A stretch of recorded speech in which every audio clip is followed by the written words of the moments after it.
Hi everybody, welcome back to judiciary by PW. I am your law mentor Isra और आप सभी का हार्दिक स्वागत करती हूँ इस अमेजिंग प्लेटफॉर्म पे। दोस्तों, आज का वीडियो डेडिकेटेड है 33rd Bihar judicial service examinations के लिए।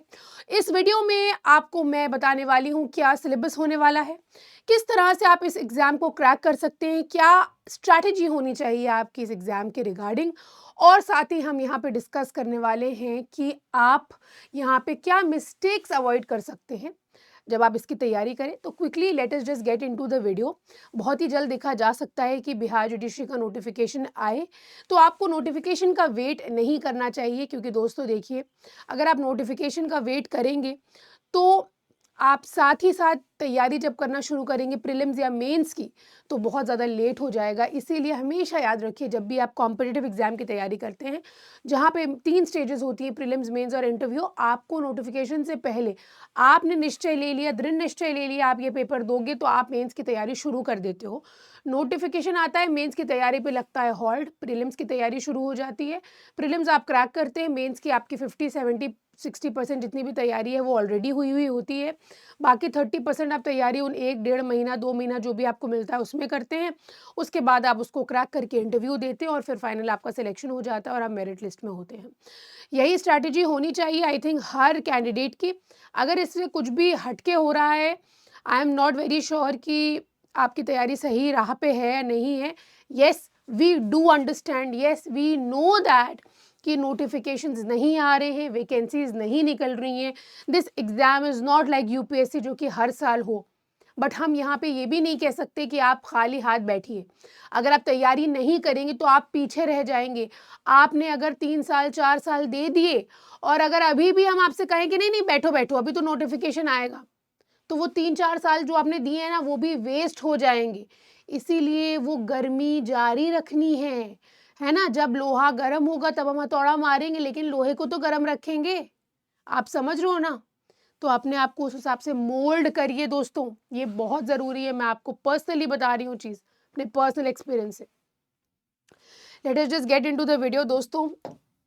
Again 33rd Bihar judicial service examinations जो हैं वो बहुत ही जल्द हम देख सकते हैं। आप देखिए, आपका जनवरी फरवरी में आप नोटिफिकेशन भी देख सकते हो उसका, अराउंड जैन में। तो अब एग्जामिनेशन देखिए दोस्तों, 3 पार्ट्स में है ये।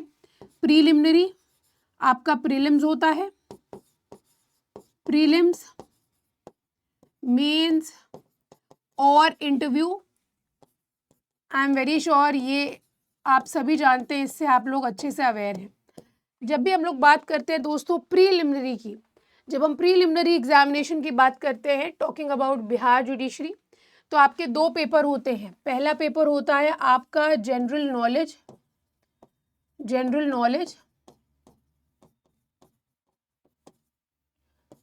इसमें आपका जनरल साइंस भी पूछते हैं,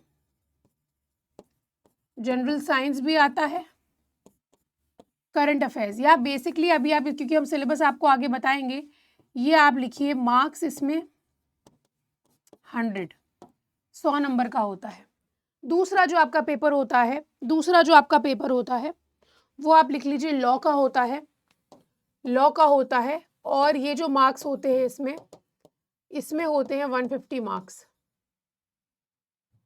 ठीक है। अगर आपसे मैं पूछूं क्या बिहार जुडिशरी में नेगेटिव मार्किंग होती है, तो याद रखिएगा बिहार जुडिशरी में नेगेटिव मार्किंग नहीं होती है। ठीक है, there is no negative marking in the exam, यानी कि फुल पेपर आप अटेम्प्ट क्या कर सकते हो, बिल्कुल कर सकते हो।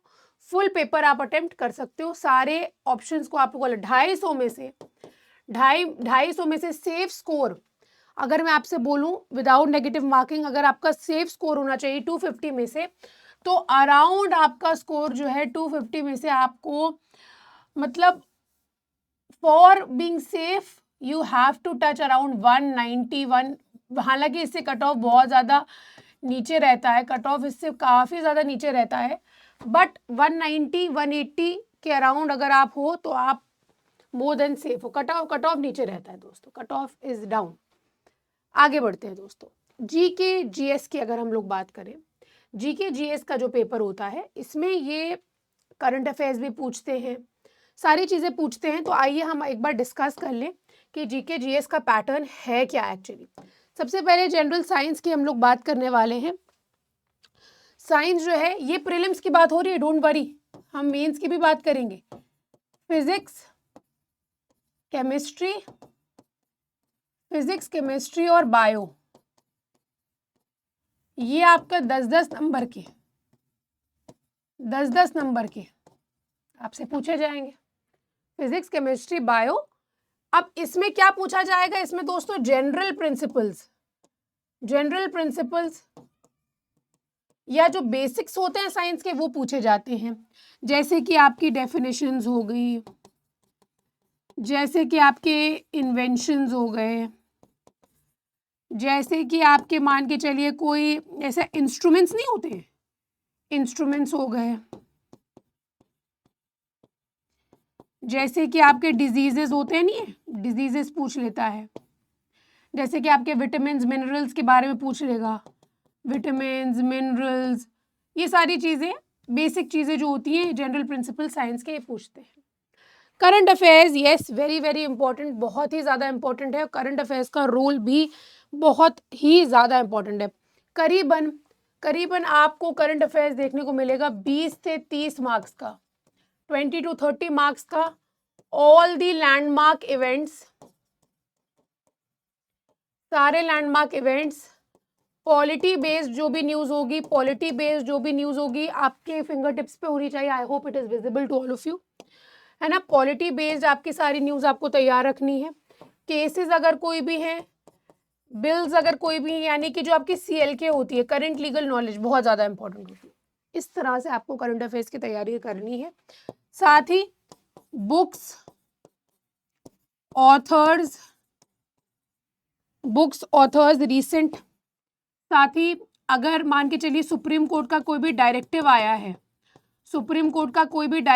है, वो, और मान के चलिए अगर कोई बहुत फंडामेंटल चेंज हो गया, कोई भी बिल, कोई भी एक्ट पास हुआ, या कोई बहुत बड़ी कंट्रोवर्सी, ये सारी चीजें आपके करंट के लिए इंपॉर्टेंट होती हैं। आगे बढ़िए, हिस्ट्री की बात करी जाए दोस्तों, अगर हम लोग हिस्ट्री की बात करें, as we all know history 3 parts में डिवाइडेड है। आपकी एंशिएंट हिस्ट्री होती है, मिडिवल हिस्ट्री होती है, और आपकी मॉडर्न हिस्ट्री होती है, राइट। बीजीएस में ये मेक श्योर करते हैं कि आपसे तीनों से सवाल पूछे जाएं, हालांकि ऊपर नीचे हो जाता है, 10, 10 और 10 नंबर की। कभी कभी ऐसा देखा जाता है जैसे मॉडर्न से 5 पूछ लिया, मिडिवल से 15 पूछ लिया, बट बेसिकली हिस्ट्री से याद रखना कि 30 से 35 नंबर के क्वेश्चंस आपको देखने को मिल जाते हैं। हिस्ट्री से 30 से 35 नंबर के क्वेश्चंस आपको देखने को मिल जाते हैं, ठीक है। Yes, 30 to 35 question. ये बात हो गई आपकी हिस्ट्री की। अगेन ज्योग्राफी की हम लोग बात करें, तो ज्योग्राफी भी आपसे पूछा जाएगा, और ज्योग्राफी जो है आपसे 20 से 25 नंबर का पूछा जाता है, ठीक है। जितने भी आपके स्टेट्स हैं, यूटीज, रिवर्स,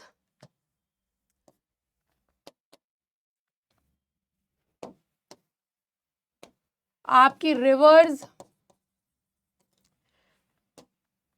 लेक्स, मॉन्यूमेंट्स, आपका सोलर सिस्टम, आपके प्लैनेट से रिलेटेड जितनी भी न्यूज़ हैं, आपकी गैलेक्सी से रिलेटेड जितनी भी न्यूज़ हैं, वो सब, साथ ही आपका किस तरह से इवोल्यूशन हुआ है, मतलब आपको वर्ल्ड ज्योग्राफी तो एज सच इतनी इंपॉर्टेंट नहीं है, इंडियन ज्योग्राफी ज़्यादा इंपॉर्टेंट है, तो आपको उस हिसाब से तैयारी कर लेनी है ज्योग्राफी की भी। 20 नंबर का सवाल, 20 से 25 नंबर का आपका ज्योग्राफी से पूछा जाएगा। मैं अगर आपको सच बताऊं तो पूरा जीके और जीएस मैंने बेस किया था लूसेंट पे। लूसेंट किताब आती है, लूसेंट्स की किताब आती है जनरल नॉलेज करके, येलो कलर का उसका कवर होता है। मैं आपको यहाँ पे वीडियो में कई बार दिखा भी चुकी हूँ, आज भी मैं आपको दिखा देती हूँ।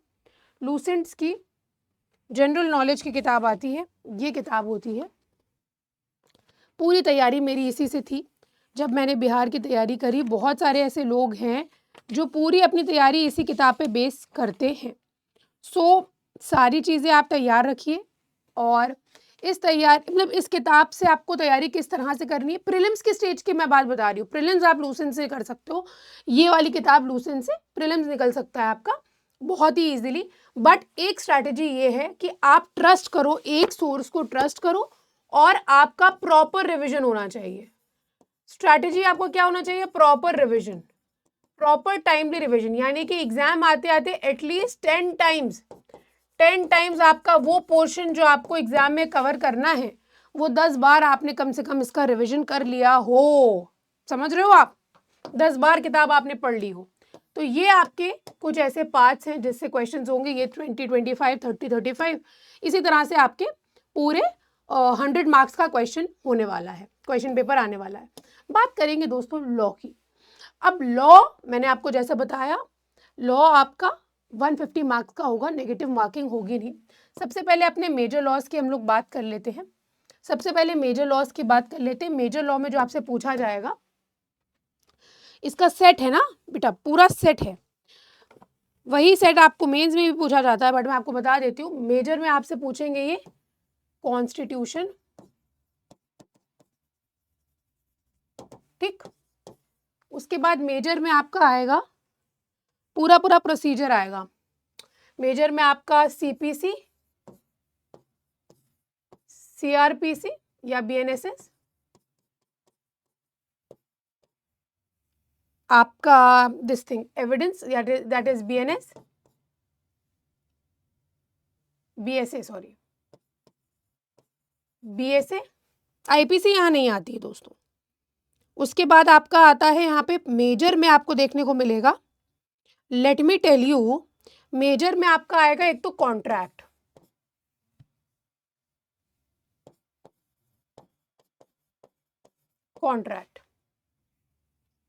ये 5 आप आपने लिख रख लो। अच्छा ये भी लिख लीजिए आप, आपका हिंदू लॉ और आपका मोहम्मदन या मुस्लिम लॉ लिख लो, ठीक। ये आपके कुछ मेजर हो गए। साथ ही अगर हम इसमें माइनर की बात करें तो माइनर में एक तो आप लिख लो सबसे पहले आप लिख लो आपका जो ये कमर्शियल लॉ है,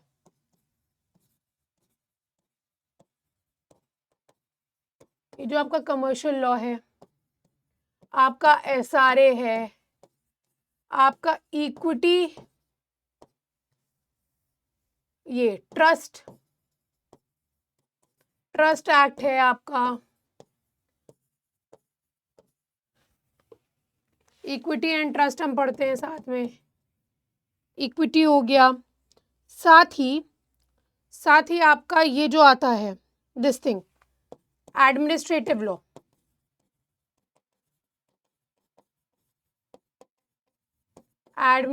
लॉ, और इन सारी चीज़ों का एक जिस्ट मैं आपको बता दूं, आपका मेजर जितने भी लैंडमार्क्स हैं, मेजर फोकस आपका होना चाहिए लैंडमार्क केसेस पे। ये आपको मेंस में भी हेल्प करेंगे। मेजर लैंडमार्क केसेस में ध्यान रखना बेटा कि आपका करंट भी मतलब हिस्टोरिकल केसेस जैसे केशवानंद भारती केस, आपका अब रिसेंट में आपका केस पुट्टास्वामी मान लिया जाएगा, लैंडमार्क रिसेंट केस, या करंट केस या रिसेंट केस, ये दोनों ही इंपॉर्टेंट है। बात समझ आई? अब आपका जो प्रोसीजरल लॉ है, 150 क्वेश्चंस में प्रोसीजरल लॉ जो है आपका, ये जो पार्ट है आपका, इससे आपके कम से कम 20 से 25 क्वेश्चंस आपको देखने को मिलेंगे प्रोसीजरल लॉ से, 20 से 25 क्वेश्चंस। देन आपका कमर्शियल लॉ से भी आपको 15 से 20 क्वेश्चंस देखने को मिलेंगे। फिर उसके बाद आपका जो ये है कॉन्ट्रैक्ट और टॉर्ट, अच्छा टॉर्ट हमारा मिसिंग है, टॉर्ट लॉ बहुत इंपॉर्टेंट, टॉट और कॉन्ट्रैक्ट मिला के आपके 20 से 25 से 30 इनफैक्ट क्वेश्चंस देखने को मिलेंगे आपको, और कॉन्स्टिट्यूशन और एडमिनिस्ट्रेटिव लॉ से मिला के आपको कम से कम 35 से 40 क्वेश्चंस देखने को मिल सकते हैं। तो अगेन ये कुछ लॉज हैं जो मैंने, मेजर माइनर इतना कोई हार्ड एंड फास्ट रूल नहीं है, बट मैं आपको जनरली मैंने आपको बताया है, लेकिन ओवरऑल जो है आपके मार्क्स 150 होंगे, क्वेश्चंस जो है 150 होंगे, एंड आपको उसको आंसर करना होगा along with the correct answers, ठीक है। तो ये बात हो गई आपकी this thing of law paper. अब बात करेंगे अभी आपकी स्ट्रैटेजी क्या होनी चाहिए दोस्तों। अभी आपका जो मेन फोकस होना चाहिए, आपका करंट फोकस होना चाहिए मेंस पे। मेंस पे कैसे, आपकी मेंस की आंसर राइटिंग स्ट्रैटेजी बहुत ही तगड़ी होनी चाहिए। डेली बेसिस पे आप प्रैक्टिस करेंगे, डेली बेसिस पे आपको प्रैक्टिस करना है। आप हमारे साथ टेलीग्राम पे जुड़ सकते हैं और आप अपने आंसर्स भी हमारे साथ शेयर कर सकते हैं, और हम आपको गाइड करेंगे कि क्या आपके आंसर्स में कमी है, क्या सारे आंसर्स ऐसे हैं जिनको आप थोड़ा सा एज रेफरेंस ले सकते हैं आपके आगे आने आंसर राइटिंग के इस सफ़र में। सो करंट स्ट्रैटेजी पूरी मेंस ओरिएंटेड होनी चाहिए, और जब आपका वैकेंसी यहाँ पे आएगी तो आप उसको खाऊ करके ग्रास्प कर लेंगे, right. So yes, jokes apart, ये स्ट्रैटेजी आपकी होनी चाहिए। आपको इससे समझ में क्या आया, आप लोग जेन्युइनली मुझे बताइएगा। ये सब तो खेल है, लॉ तो मेरे हिसाब से अगर आप 3 साल की प्रैक्टिस करके जा रहे हो वहाँ पे, तो आपको भैया लॉ तो खेल होगा, लेकिन मेन जो स्ट्रैटेजी होनी चाहिए इसकी होनी चाहिए, और यहीं से आपकी बनेगी मेरिट। जीके जीएस पे मेन फोकस रखिए, जीके जीएस की डेली बेसिस पे प्रिपरेशन करिए। अगेन तैयारी आपकी मेंस ओरिएंटेड होनी चाहिए। मेंस की जब आप तैयारी करेंगे इतनी सारी, तो इतना छोटू सा प्रीलिम्स तो आपका निकल ही जाएगा, ठीक है। आपको प्रीलिम्स मास्टर लाइफ में नहीं बनना है, मेंस क्रैक करके इंटरव्यू देना है, और इंटरव्यू पे भी नहीं रुकना है, इंटरव्यू के बाद आपको सिलेक्शन पाना है। इसी नोट पे दोस्तों हम आज का सेशन यहीं पे एंड करेंगे, बट बहुत ही जल्द मिलेंगे एक नए वीडियो के साथ। तब तक के लिए आप पढ़ाई करिए, अपना ध्यान रखिए। See you in the next one, take care and goodbye from my side.